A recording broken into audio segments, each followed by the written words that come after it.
국회법 사용설명서. 대한민국은 법치국가입니다.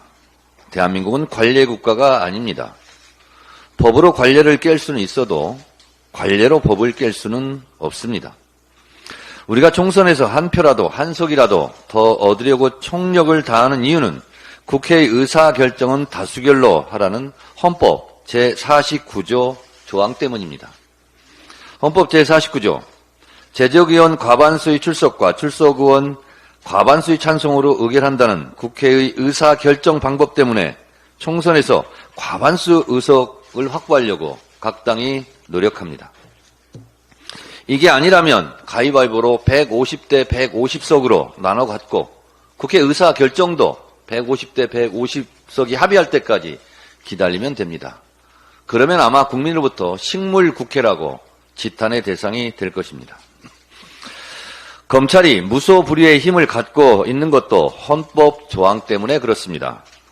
헌법 제12조 3항 체포, 구속, 압수 또는 수색을 할 때에는 적법한 절차에 따라 검사의 신청에 의하여 법관이 발부한 영장을 제시하여야 한다. 여기서 검사의 신청에 의하여란 문구 때문에 검사만이 영장 청구권을 갖는 것이고 그래서 힘을 발휘하는 것입니다. 개헌을 하면 이 조항을 손보아야 한다는 주장이 높습니다만 어쨌든 영장 청구권, 수사권, 기소권을 다 갖고 있기에 검찰이 무도한 권력을 휘두릅니다.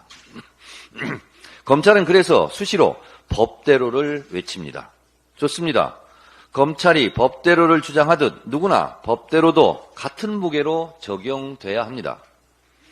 국회는 국회법대로 운영되어야 함은 너무나 당연합니다. 검사 탄핵을 두고 이원석 검찰총장과 검사들이 공개 반발하고 마치 천재지변이 일어나는 것처럼 격앙돼 반발하고 있는데 진정들 하십시오. 국회도 국회법대로 법과 원칙대로 하겠다는 겁니다. 검사들은 그래도 되고 국회는 그러면 안 됩니까? 그대들이 법과 원칙을 강조하듯이 국회법 제130조 탄핵소추 발의 1항에 탄핵소추가 발의되었을 때에는 의장은 발의된 후 처음 개의하는 본회의에 보고하고 본회의는 의결로 법사위에 회부하여 조사하게 할 수 있다. 131조 1항에 법사위는 탄핵소추안을 회부받았을 때에는 지체 없이 조사 보고하여야 한다. 2항 제1항의 조사에 관하여서는 국정감사 및 조사에 관한 법률에 따른 조사 방법 및 주의, 의무 규정을 준용한다고 되어 있습니다. 증인 채택을 할 수도 있고 증인이 출석을 거부하면 동행 명령장을 발부하여 강제 구인할 수 있고 증인 불출석에 대해 처벌할 수도 있고 청문회를 개최해 허위 증언을 하면 이 또한 처벌할 수 있습니다. 곧 검사 탄핵에 대한 조사와 국회법에 의거해 절차에 따라 진행할 예정입니다.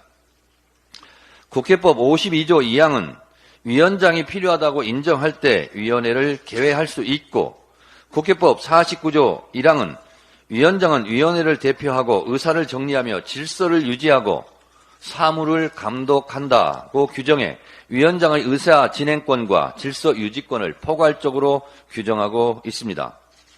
저는 법사위원장으로서 권한과 책임을 다 행사하겠습니다. 국회법 제145조는 회의 질서 유지권에 대하여 보다 구체적으로 명시해놓고 있습니다. 국회의원이 회의장의 질서를 어지럽혔을 때에는 위원장이 경고나 제지를 할 수 있고 이에 따르지 않으면 당일 회의에서 발언을 금지시키거나 퇴장시킬 수도 있습니다. 불명예스러운 국회의원 퇴장이 없기를 바랍니다.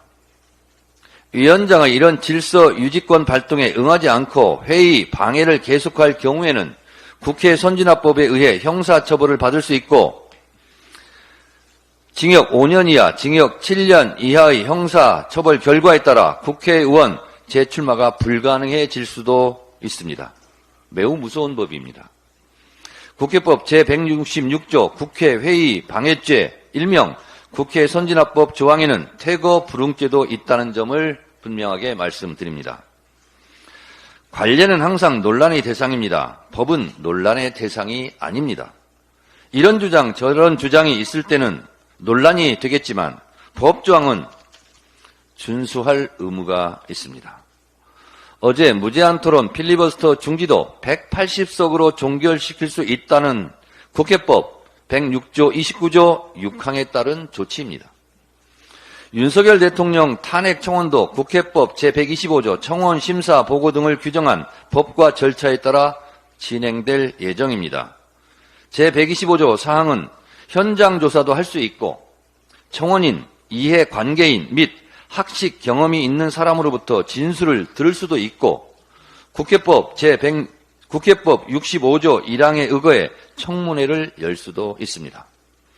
국회법 제65조 청문회 조항 1항은 위원회, 소위원회도 포함하고 있습니다. 위원회는 중요한 안건 심사 시에도 청문회를 열 수 있다고 규정하고 있습니다. 그동안 사용할 수 있음에도 불구하고 사용하지 않았던 국회법 조항이 참 많습니다. 잠자고 있던 국회법 조항을 흔들어 깨워서 국회법에 생기를 불어넣겠습니다. 이상 국회법 사용설명서 해설을 마치겠습니다.